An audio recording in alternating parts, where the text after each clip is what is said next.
We'll go to the next question. My name is Siu Ling. Yeah.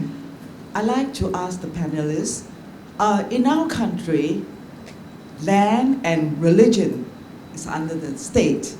So on that ground, the Agong will be head of religion in Malaysia. But how did the government become so strong in religion? So much so that our law enforcement are all from the government. How did that happen? You mean federal government? Yes.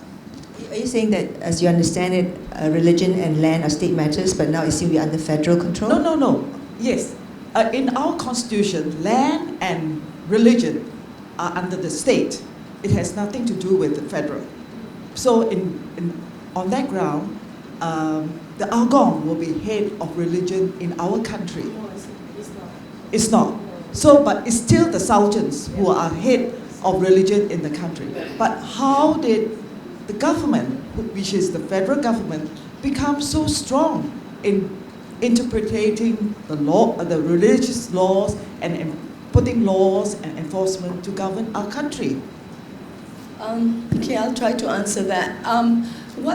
Because religion is a state matter, there are differences in the laws of the land. So it is a problem of implementation. So in one state, you have to fulfill 4 conditions in order to justify why you need a second wife. In another state, there's no condition at all. And if you remember the case of the Nur Kumalasari case, they didn't get permission to, and that was the basis of Sisters in Islam first letter to the editor where we went public. The Selangor Appeal Court, Sharia Appeal Court, did not give the man permission to take her as a second wife. He ran to Terengganu. He's from Terengganu. He ran to Terengganu because there are no conditions under the family law. So part of the problem is the lack of uniformity of law. So the federal government tried to address this by having a coordinating committee, what is called the Sharia Technical Committee, so that there's uniformity in laws. And which is a good, in terms of intent, is a good effort. But what happens is that, you create a bureaucracy then. You create a bureaucracy that just grew and grew and grew. So, there are studies done in terms of the budget for JAKIM, Jabatan Agama Islam, which used to be Pusat Islam by Masjid Negara. Now, it's got a big building in Putrajaya.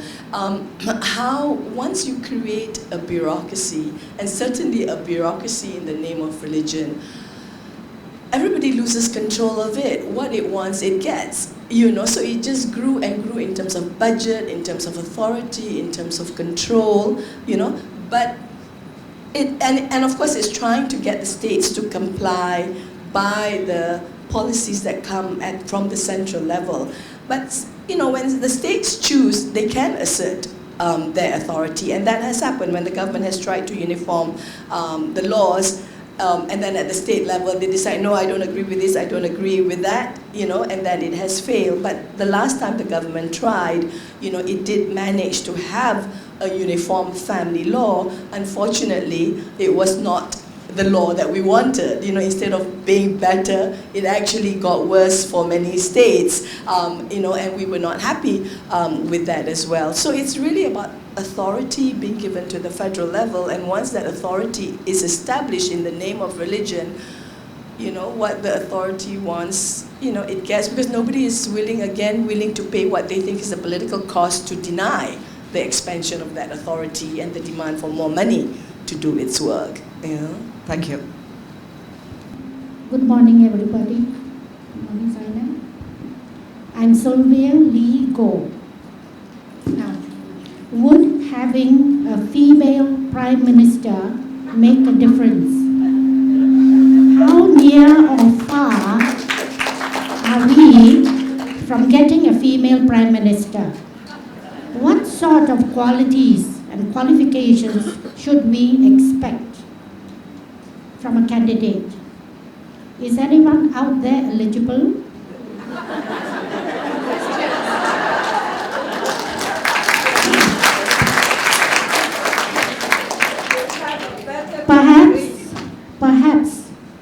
you could consider this?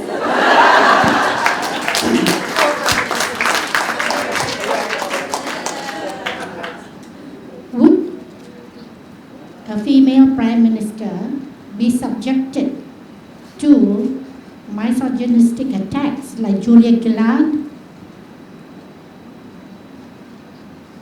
A woman Prime Minister could uplift the status of women in this patriarchal society. What do you think? Thank you very much. Marina for Prime Minister. No. Well, look, I think that there is always an assumption that if you have a female Prime Minister, and that's because we've had male Prime Ministers all this time, so we've never seen the alternative. We are assuming that a female Prime Minister must naturally be better. Well, to me, I think it depends. It depends on who. There have been lots of female heads of government. Not all of them have performed well.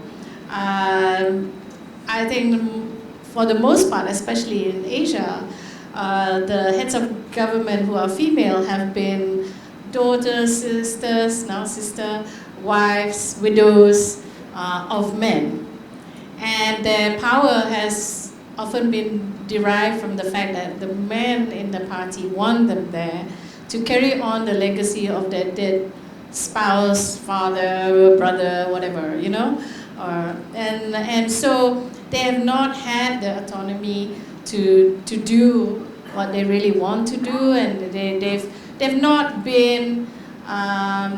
They are so concerned about keeping that place that they've really not considered, women's issues as a particularly important part of it. There are a few exceptions, none of which are in this region. I think Michelle Bachelet of Chile is probably the best example of a woman head of government who has done something for women. And one of the first things she did when she came into office, the first time, she's now been elected for a second time, first thing she did was made sure that half her cabinet was female.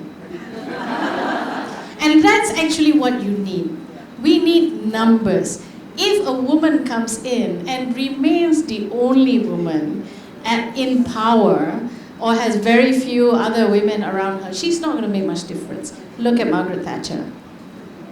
Margaret Thatcher appointed no women at all, ever, into any of her cabinet posts, nothing. She was just not interested in it. The numbers matter. I once asked someone, why is it that so many women come into office? First thing they say is that I'm not only in charge of women's issues. I'm not just Prime Minister of women. I'm Prime Minister of everyone.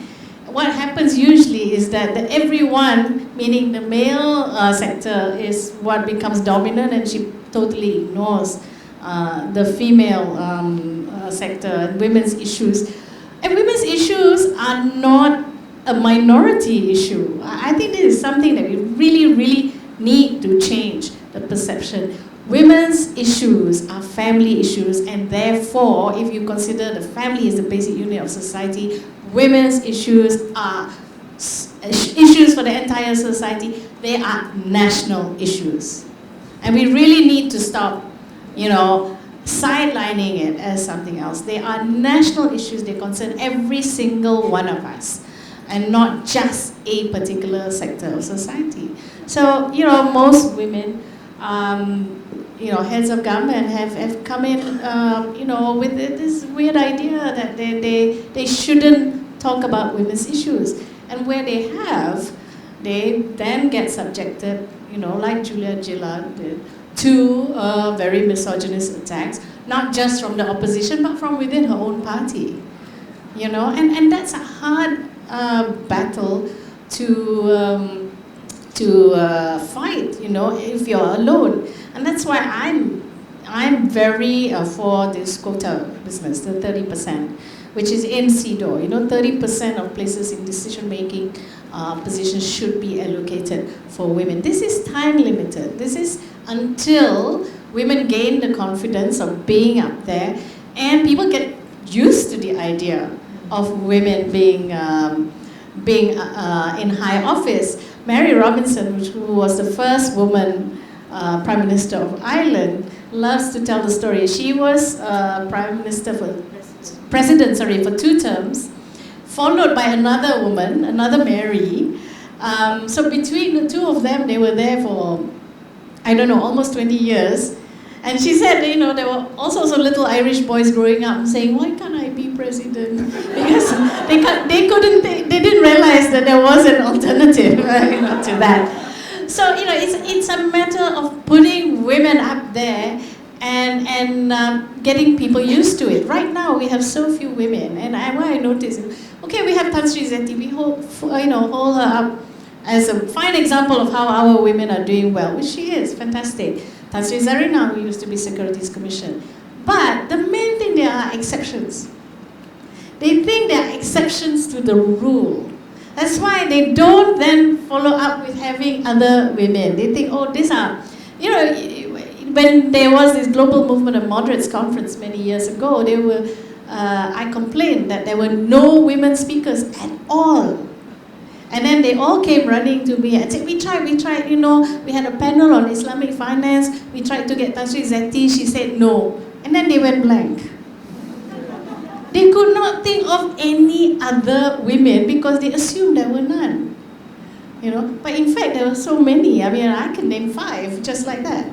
So that's an issue, you know. Visibility is a big issue for women.